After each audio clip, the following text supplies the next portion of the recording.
이 영상은 투자 권유가 아닙니다, 여러분.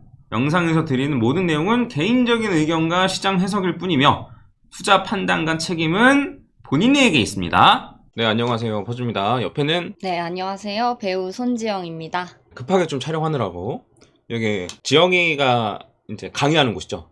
네, 맞아요. 수업하는 곳. 네. 급하게 찾아와가지고 했습니다. 오늘은 뭘 할 거냐면 제 영상을 보시면서도 사실 이해하는 게 쉽지 않거든요. 맞아요. 이해하는 게 쉽지 않아요. 네, 근데 이게 뭐 누가 뭐 똑똑하고 뭐 막 그런 의미가 전혀 아니고 원래 옛날부터 보시는 분들은 그 서사가 쌓여 있잖아요. 그쵸, 그쵸. 네, 그래서 이제 대부분 이해하시는데 새로 들어오시는 분은 쉽지 않단 말이죠. 그래서 이제 보면은 막 1년째 보고 있는데 이제서야 영상 이해 갑니다. 뭐 이런 댓글들이 가끔씩 있어요. 그럴 때마다 제가 약간 무책임했다. 약간 요런 생각이 좀 들거든요. 그래서 뭘 할 거냐면 이게 언제냐면 이틀 전에 올라간 영상이에요. 26일날 크리스마스 다음날 올라간 영상인데 이 영상을 같이 보다가 모르는 게 있으면 요 스페이스바를 탁 눌러요. 네. 그런 다음에 이건 모르겠다 라는 거를 저한테 해주시면 제가 설명을 해줄게요. 시작하자마자 누르면 어떡해요? 그래, 괜찮아요. 알겠습니다. 자, 한번 같이 보겠습니다. 영상에서 드리는 모든 내용은 개인적인 의견과 시장 해석일 뿐이며 투자 판단과 책임은 본인에게 있습니다. 자, 이거 일단 바로 일시정지를 눌렀어야 되는데 왜 그러냐면 앞에 요거 투자고지 이거 왜 하는 건지 알아요, 혹시? 이렇게 떠넘길까봐? 그렇다기보다는 이게 그 유튜브 정책이에요. 네, 이런 뭐 주식, 코인 이런 쪽으로 하는 경우에는 요걸 앞에 무조건 붙여야 돼요. 근데 붙이기만 해도 되는지 아니면 이렇게 소리까지 내야 되는지 아니면은 여기 아래에 여기에 쓰기만 하면 되는 건지 이거를 알 수 없어요. 근데 이걸 안 했다가 제가 경고를 먹었거든요. 아무것도 안 했다가요? 네네네네. 근데 왜냐면 이제 중간중간에 얘기는 한단 말이에요. 그리고 보시는 분들도 아시겠지만 무조건 막 이런 게 아니기 때문에 그래서 하다 보니까 이렇게 하니까 경고가 안 붙어요. 그래서 잘못해가지고 이게 채널 없어질 뻔했거든요. 삭제될 뻔했거든요. 근데 그럼 굳이 리스크를 가지고 제가 이거를 뭐 줄이거나 이럴 필요가 있어 없어요? 없죠. 없단 말이에요. 근데 이거 너무 길다고 뭐라 하는 사람이 있단 말이에요. 인트로가 너무 길다? 네. 어떻게 뭐 속사포 랩으로 해야 되나요? 그래서 이게 요새는 뛰어넘기도 되고 그 다음에 핸드폰으로도 더블 이렇게 따닥 누르면 넘어가잖아요. 그렇죠. 네, 그렇게 해주세요. 그런 방법이 있다라는 걸 모르실 수 있잖아요. 따닥 누르면 넘어갈 수 있다. 네, 그런 이거를 걸. 모르실 수 있으니까. 네, 그걸 이제 알려드리는 거죠. 네, 계속 같이 볼게요. 요즘 좀 깠습니다. 이것도 뭔지 알아요? 깠습니다. 네, 깠습니다라고 들리죠? 네. 빠니보틀 알아요? 네. 빠니보틀님이 이제 커뮤니티에다가 요 쓴 게 밈이에요. 요즘 좀 족같습니다 하고 딱 썼어요. 뭐 이래라 저래라 한다. 뭐 이게 밈이거든요. 네. 근데 이제 그 밈을 아는 사람들한테는 제가 묵음 처리한 게 들릴 테고 모르는 사람은 깠습니다라고 들릴 거예요. 네, 아무튼 이렇습니다. 근데 원래 요거 뒤에 탁프로님이 빠니보틀 패러디인가요? 이렇게 했는데 그걸 편집하셨더라고. 그래서 모르시는 분들도 계실 것 같아가지고. 아니, 근데 왜요? 왜 깠냐고요? 뒤에 나와요. 네. 제가 짜증났던 점은 두 가지였습니다. 첫 번째로는 제가 이제 제미나이를 요새 좀 활용을 많이 하지 않습니까? 근데 제미나이가 실제로 괜찮아서예요. 그리고 저는 약간 객관성을 잃지 않으려고 해서 제 의견과 반대되는 지금 불장이 끝났다는 의견 또한 제미나이에 놓고 돌려옵니다. 근데 말도 안 되는 내용이 나오기 때문에 이것만 가져오는 거예요. 근데 이제 제미나이를 쓴다고 이제는 제미나이 와가지고 합리화하냐. 그리고 하나 더 어제 그 배우님이랑 같이 찍었던 컨텐츠 올라왔잖아요. 네네. 네, 근데 갑자기 급등이나 급락했으면 당연히 라이브를 했을 겁니다. 아니면 영상 올리던가. 근데 어제가 횡보였잖아요, 그냥. 아무런 움직임이 없었단 말이에요. 네, 그래서 이제 기존에 찍어놨던 영상을 올린 거였습니다. 크리스마스나 이런 연휴에는 잘 안 보세요. 그렇죠. 네, 그래서 그런 거 감안하고 올렸던 거였는데 왜 이런 쓰잘데기 없는 영상을 올리고 앉아있냐라는 거를 볼 때마다 너무나 현타가 오면서 이런 사람들은 제 컨텐츠로 인한 득을 안 봤으면 좋겠습니다. 그래서 그 방법을 좀 강구하려고 합니다. 그냥 솔직하게 말씀드리겠습니다. 그냥 그런 이유 때문이었어요. 그래서 이제 제미나이가 요새 엄청 좋거든요. 그래서 그걸 가지고 컨텐츠를 좀 많이 뽑아내는데 근데 저는 항상 이제 제 의견 혹은 제 반대되는 의견 이런 다 돌려보는데 제 반대되는 의견을 돌리면 제미나이에서 이건 뭐 말도 안 되는 내용입니다. 타당성이 없습니다. 이렇게 나오면 제가 어떻게 갖고 와요, 그렇죠? 그래서 그냥 제가 넣은 것만 갖고 온 거예요. 근데 이제는 제미나이까지 갖고 와서 합리화하냐 뭐 이런 얘기도 많고 그 다음에 이제 우리 같이 찍어서 올린 거 있잖아요. 네. 그것도 지금 이 상황이 비트코인 정보를 줘야지 이런 콘텐츠 찍어도 되냐. 네. 이런 얘기들이 올라와서 제가 좀 짜증이 났습니다. 많은 분들이 그랬던 건 아니에요. 그래서 이제 그런 분들은 혜택을 못 보게끔 방법을 좀 강구해 보겠다. 물론 시청해 주시고 구독해 주시는 거 감사하지만 그렇다고 뭐 돈 번다고 저한테 뭐 주시거나 그럴 게 아니잖아요. 그렇죠. 네, 아무튼 이거는 엄청 중요한 내용이 아니니까 넘어가고 자, 오늘 다룰 얘기는 뭐죠? 러셀 2000과 비트코인의 어떤 상호관계에 관한 분석을 한번 먼저 해보시고 왜 스페이스바 안 눌렀어요? 지금 누르려고 했어요. 아 그래요? 어떤 거? 러셀 2000. 러셀 2000 맞아요. 러셀 2000에 대한 설명이 이제 곧 나와요. 차트적으로 좀 볼 게 없어요. 옵션 만기 이후에 변동성이 나올 가능성이 좀 있다. 옵션 관련해서는 맥스페인이 96,000, 95,000 그 정도 자리다. 일단은 지금 나왔던 얘기 중에 한번 얘기를 하면은 옵션 만기라는 단어가 나왔는데 선물 옵션 이런 거 혹시 들어봤나요? 선물은 들어봤어요. 아, 네. 그 선물도 있고 옵션도 있어요. 그러니까 쉽게 말하면 레버리지를 활용하는 거긴 한데 옵션은 설명하자면 좀 되게 복잡해요. 그 정해진 날짜에 특정한 가격으로 사거나 팔 수 있는 권리를 사고 파는 거거든요. 좀 어렵기 때문에 그냥 레버리지를 쓰는 거다라고 생각을 하면 되는데 그때 만기가 있어요. 이날까지는 다 이거를 딱 종료돼. 약간 이런 기간이 있는 거예요. 그래서 그거 전후로 이제 변동성이 막 생겨요. 그래서 그게 옵션 만기고 그 다음에 여기서 맥스페인이라는 얘기가 나오는데 맥스페인은 뭐냐면 많은 사람들이 손실 보는 가격으로 간다는 거예요. 개미들이 막 있잖아요.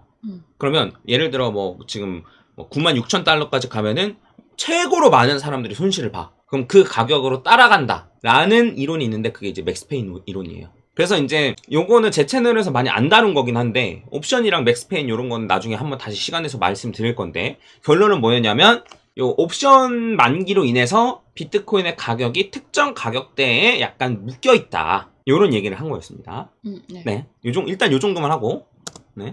차트는 러셀 2000이고요. 그 다음에 파란색이 비트코인 가격이에요. 러셀 2000이 뭐죠? 이제 미국 기업 시가총액을 쭉 나열했을 때 1001위부터 3002 정도까지 해서 미국의 중소형주를 모아놓은 ETF도 있고 그 기업들을 이제 이야기를 하는 겁니다. 원래 우리가 흔히 아는 뭐 애플, 뭐 엔비디아 이런 거는 위에 시총이 큰 애들이고 1001위부터 뭐 3000위까지니까 그게 2000개잖아요. 네. 그래서 이제 러셀 2000이라고 하는 거예요. 그래서 중소형주. 근데 이제 중소형주 같은 경우 뒤에 특징이 또 나오겠지만 엄청 시총이 큰 애들은 뭐 시장 상황이 어떻든 거시경제가 어떻든 돈을 풀든 말든 실적에 따라서 움직이는 경우도 있어요. 근데 이제 시총이 작은 애들은 그래도 금리 인하해야지, 돈이 시장에 풀려야지, 그래야지만 이제 올라가는 경우가 많거든요. 그래서 이제 러셀 2000 애들이 오르면은 야 이거 불장이다, 본격적인 랠리의 시작이다, 뭐 이렇게 생각하는 사람들이 꽤 있어요.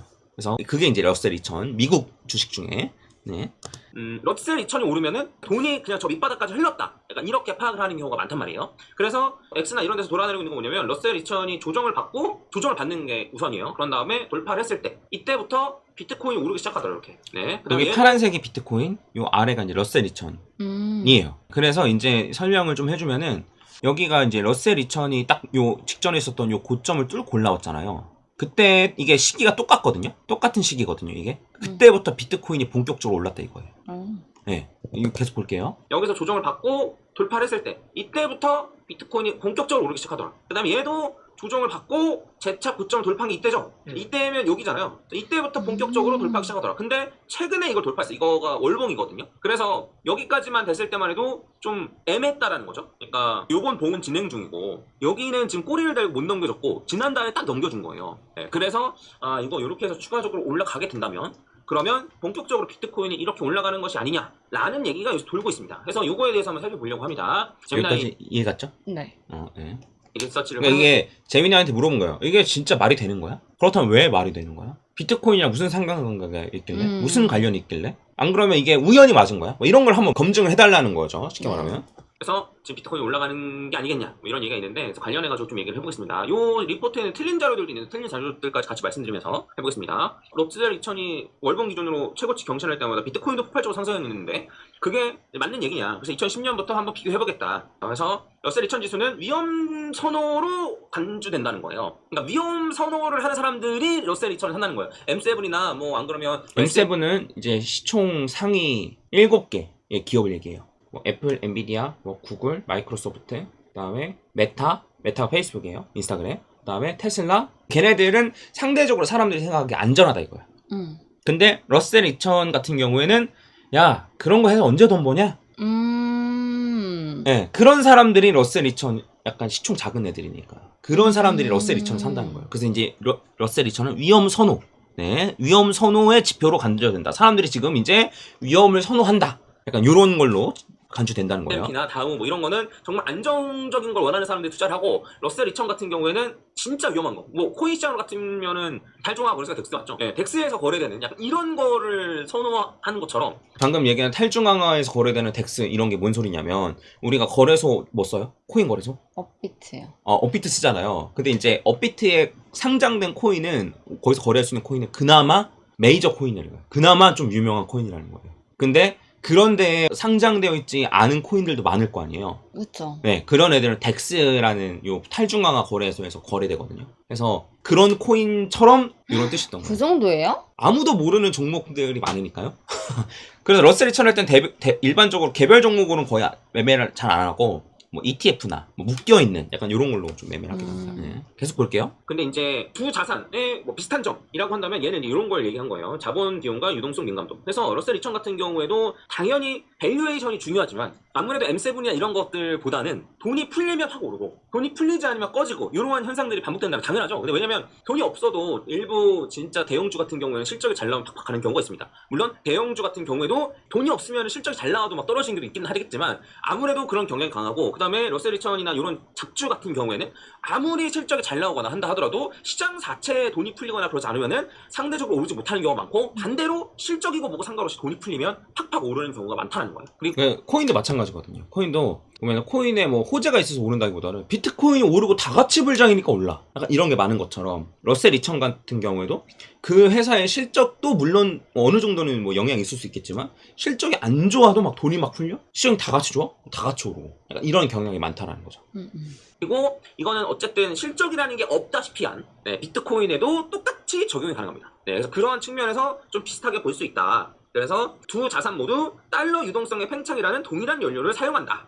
이런 식으로 얘기를 한 겁니다. 그래서 이제 러셀 2000도 그렇고 비트코인도 그렇고 둘 다 결국에는 달러가 많이 풀려야지만 올라가는 자산인 거 아니냐. 요런 공통점이 있다라고 이제 제미나이가 얘기한 거예요. 그래서 그 비슷하게 많이 간다고 친다면 그러면 지금은 왜 디커플링이 있냐? 커플링은 비슷하게 가는 거. 디커플링은 반대로 가는 거. 근데 지금 러셀 2000은 고점을 뚫고 올라왔는데 비트코인은 지금 많이 떨어져 있는 상태잖아요. 그래서 왜 비슷한 자산이라며 달러의 영향을 받는다며 근데 왜 반대로 가? 똑같이 가야지. 요걸 이제 얘기하는 거예요. 디커플링은 반대로 간다. 거에 대한 얘기가 나오는데 일단은 과거 사례들부터 먼저 보고 나서 왜 지금은 달라졌는지 얘기하는 게 좋을 것 같거든요. 그래서 과거 사례를 좀 먼저 보도록 하겠습니다. 2013년 5월 이때는 양적 완화가 정점이었고 그다음 비트코인의 첫 번째 폭발. 그래서 2013년은 요때를 얘기한 겁니다. 요때 2013년. 그래서 2013년 초 해가지고 요때 어쨌든 러셀 2000도 뚫고 올라갔고 그다음 비트코인도 급격한 상승. 이때 양적 완화의 거의 정점이었을 때 첫 번째 폭발했었고. 양적 완화가 뭐예요? 그 양적 완화는 돈을 푸는 거예요. 국가적으로. 국가에서 돈을 푸는 거예요. 시장에.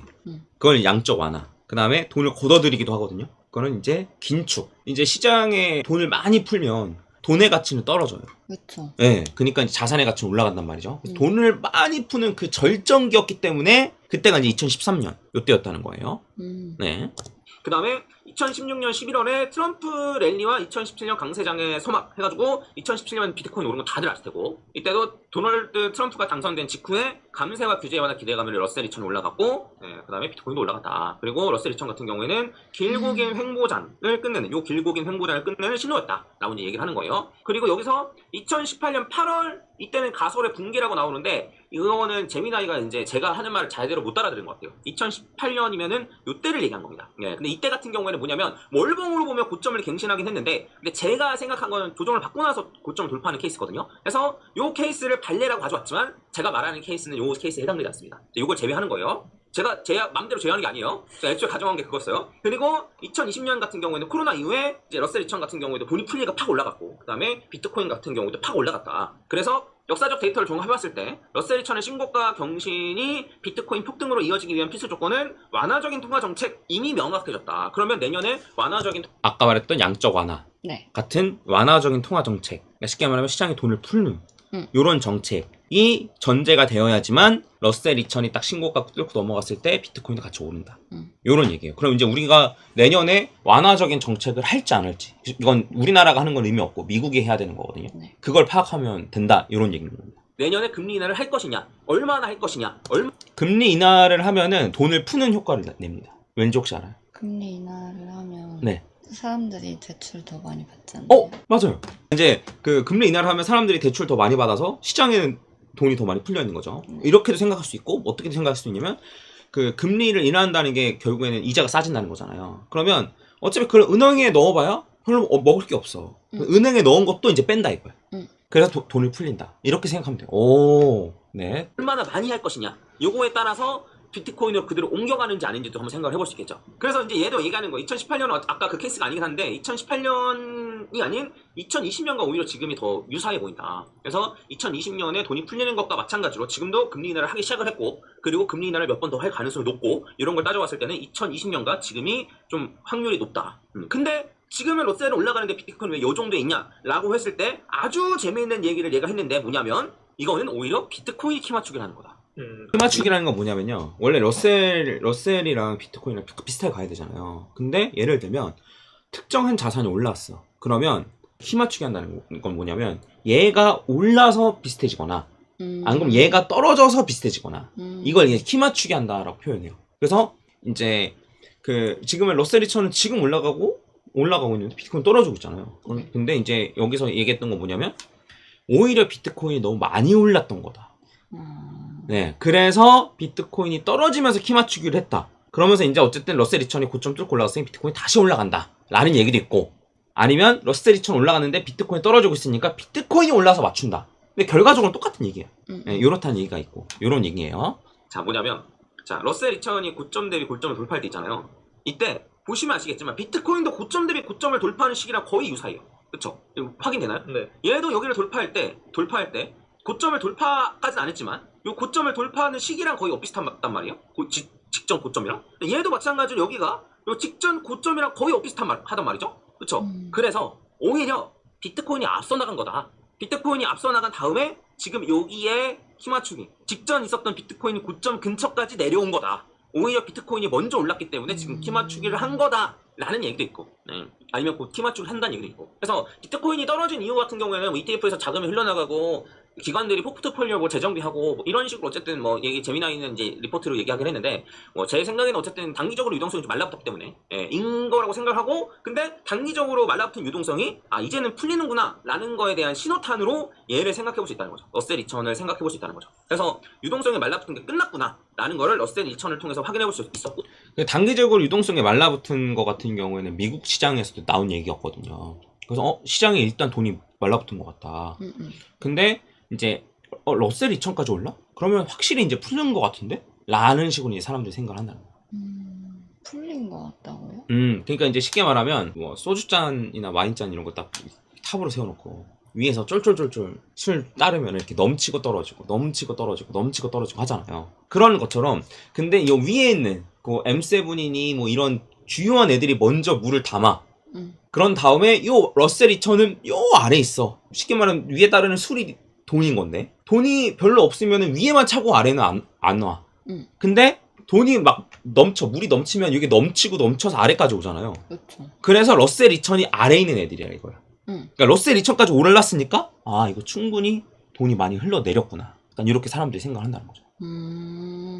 그럼 단기적으로 유동성이 좀 완화가 되고 장기적인 유동성 계속 늘어나고 있었으니까 어쨌든 비트코인도 같이 이번에 폭발적으로 올라가지 않겠느냐가 요 재미나이의 리포트였습니다. 러셀 2000이 먼저 올라간 거에 대한 키 맞추기를 비트코인이 할 수도 있고 이렇게 되면 2026년 1분기에 러셀 2000의 성과를 따라잡는 폭발적인 상승이 나타날 가능성이 높다 라는 식으로 얘기를 했습니다. 관련해서 어떻게 생각하나요? 제가 생각했을 때는 그러니까 유동성이 풀리느냐 안 풀리냐를 보는 게 첫 번째로 굉장히 중요한데 코로나 시기 같은 급격한 어떤 QE가 있을 것 같지는 않다고 생각을 하거든요. 네. QE가 아니라 양적 완화 돈을 푸는 거. QA요? QE. QE. 예. 양적 긴축은 QT라 그래요. 예.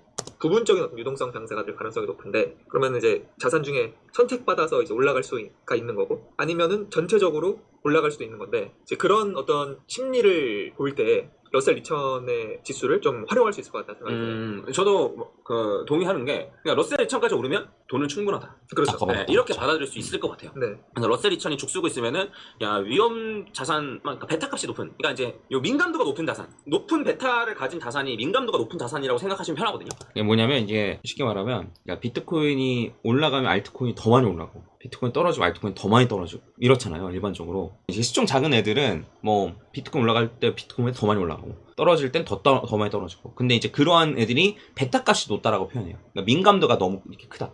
네, 그런 거라고 베타 값이 민감도라고 생각하면 돼요. 그래서 그러니까 민감도가 높은 자산까지 어쨌든 내려오느냐인 건데 이제 그런 거는 시장이 위험할 때는 잘 투자 안 하죠. 떨어질 때 확 떨어지니까. 네. 근데 시장 다 괜찮은 것 같은데 라고 하면 그런 자산에 투자하겠죠. 그래서 이제 러셀 2000이 올라가는 게 그런 식으로 사람들이 보는 게 아니냐. 돈이 이미 충분하고 시장을 앞으로 전망을 좋게 보기 때문에 러셀 2000에 어쨌든 돈이 쏠려서 올라가는 거 아니냐, 이런 얘기하는 거예요. 어쨌든 러셀 2000이 올라간다고 하면 그런 자산들까지 올라가는 네, 올라간다. 그러한 측면에서 봤을 때는 돈은 좀 충분히 풀려 있는 상태인 게 아닌가. 그거를 확인하는 지표로 활용하면 좋겠다는 거죠. 꼭 말하고 싶은 게 뭐였냐면 이게 상관관계가 아니에요. 그렇죠. 네. 네, 그러니까 이제 러셀 2000이 올라가니까 비트코인 올라간다. 이게 전혀 아니고 그 비트코인이 올라가는 이유도 결국 유동성이고 전제여야 되는 거예요. 비트코인이 올라가는 이유가 유동성이고 그 러셀 2000이 올라가는 이유도 결국 유동성이라면 유동성이 풀리면 둘 다 올라가지 않겠느냐. 그리고 일반적으로 러셀 2000이 올라갔던 게 조금 더 빨랐다. 근데 또 막상 또 엄청 빨랐다면 또 그것도 아니에요. 사실 보면은 차트를 보면 엇비슷하거든요. 그래서 이제 말이 중요한데 뭐 러셀 2000에 갔으니까 비트코인 무조건 가, 이걸 좀 경계하자는 거예요. 네, 결과적으로는 이유가 똑같기 때문에 같이 올라간 것일 뿐. 네. 그러니까 이런 식으로 얘기한 거죠. 같은 경우에는 지금 여기가 저점이잖아요. 그때도 비트코인 저점이었어요. 그리고 얘는 여기인데 비트코인은 사실 여기서부터 오르기 시작했는데 얘는 여기서부터 오르기 시작했거든요. 그리고 얘 같은 경우도 이제 코로나 때뭐 똑같지 뭐 사실. 네. 그래서 사실 거의 엇비슷하게 올라가긴 해요. 사실 솔직히 얘기하면 다시 한번 말씀드리지만 뭐 비트코인 올라가니까 러셀 올라가고 러셀 올라가는 비트코인 올라가고 이런 관계가 아니고 둘 다 유동성 때문에 올라갈 가능성이 높으니까 이미 러셀이 여기를 돌파해줬다. 예. 그리고 한 번 돌파하면 꽤나 많이 올라간다. 한번 깨니까 여기까지 올라가고 한 번 깨니까 여기까지 올라가고 한 번 깨니까 여기까지 올라가고 그럼 여기 한 번 깼으니까 또 이만큼까지 올라가지 않겠느냐 인 거고 러셀이 이렇게 올라갈 정도면 비트코인 충분히 많이 올라갈 가능성이 있다. 왜냐하면 올라가는 이유가 똑같으니까. 네, 이렇게 이해하시면 될 것 같습니다. 이런 얘기를 하고 싶었던 거죠. 네, 그렇죠. 네. 그래서 표를 하나 준비해왔는데요. 일단은 아까 말씀하신 대로 공통된 원인은 결국에는 글로벌 램프잖아요. 네. 그리고 금리가 인하하느냐. 그래서 이제 1순위로 우리가 살펴봐야 될 것은 이제 요것이 될 것 같고요. 2순위는 이제 투자할 수 있는 어떤 환경이 조성되어 있느냐. 그래서 ISM 제조업 지수 같은 거를 좀 보면은 지금 전반적으로 경기가 확장되고 있느냐, 숙출되고 있느냐 볼 수 있습니다. 지금은 얼마인데요? 지금은 이제 52하입니다. 보통 이제 매달 1일 정도. 그 ISM 제조업 지수라고 미국에서 이제 지표를 내요. 그 발표를 해요. 근데 이제 50보다 넘으면은 경기가 확장되고 있는 중이고 50보다 작으면 경기가 수축되고 있는 중이다. 그래서 이제 첫 번째로는 글로벌 M2가 이제 쉽게 말하면 돈이거든요. 전 세계적으로 돈이 풀리고 있느냐, 그 다음에 금리를 내리는 상황이냐, 이걸 첫 번째로 보고 두 번째는 요 제조업 지수가 50보다 넘냐 안 넘냐, 약간 요걸 그 다음으로 봐야 된다. 11월 달께 아마 거의 한 48 정도? 52하면 수축되고 있는 네, 거죠. 경기가 수축되고 있는 구간인 거죠. 그래서 요게 이제 그 기초 체력이면 되느냐를 볼 수 있는 것 같고. 아직 안 되는 거예요. 그렇죠. 그 다음에는 이제 방금 저희가 이야기 나눈 심리적인 부분에서는 러셀 2000까지 그 온기가 퍼지느냐, 주가가 오르느냐를 보면 알 수 있을 것 같고, 그런 어떤 종합적인 결과로서 이제 비트코인의 가격이 형성이 된다라고 보면 될 것 같습니다. 네. 저도 골치 아픕니다, 여러분. 뭐 하나 투자하는데 살펴봐야 될 게. 네, 저도 골치 아픕니다. 근데 어느 정도는 신빙성이 있는 것 같아서 뭐 좀 소개해드리고. 자, 아무튼 내용은 이제 딱 끝났는데 어때, 이해가 좀 됐나요? 설명을 해주시니까 조금 이해가 돼요. 오늘 얘기했던 거 간략하게 한번 요약해서 한번 얘기해 볼 수 있어요? 러셀 2000이 오른다고 비트코인이 오르지 않는다. 네. 또 비트코인이 오른다고 러셀 2000이 오르지 않는다. 네. 이게 둘이 서로 상관관계가 없다. 네. 그냥 시장에 돈이 풀리면 둘 다 오르는 거다. 아, 네, 맞아요. 그렇게 맞아요. 설명을 들었습니다. 그래서 이제 러셀 2000이 먼저 올랐으니까 비트코인도 이제 앞으로 올라가지 않겠느냐. 네, 요런 얘기가 이제 요 영상의 핵심이었어요. 금리를 뭐 인하하면 왜 돈이 풀리는 건지, 뭐 러셀 2000은 도대체 뭔지, 뭐 그다음에 그 QE가 양쪽 완화고, 그다음에 QT가 이제 긴축인 거고, 그다음에 양쪽 완화는 돈을 푸는 거고, 긴축은 돈을 걷어들이는 거고, 뭐 이런 오늘 다 같이 했으니까, 그쵸? 네. 좀 어때요? 유의미한 좋은 시간이었나요? 도움이 되는 시간이었나요? 되게 모르는 단어들을 많이 배운 시간이었던 것 같아요. 그래요. 그러니까 어려울 수 있어요, 사실. 어쨌든 요 정도로 한번 얘기를 해봤고, 좀 이제 영상을 볼 때 한결 좀 쉬운 것 같나요?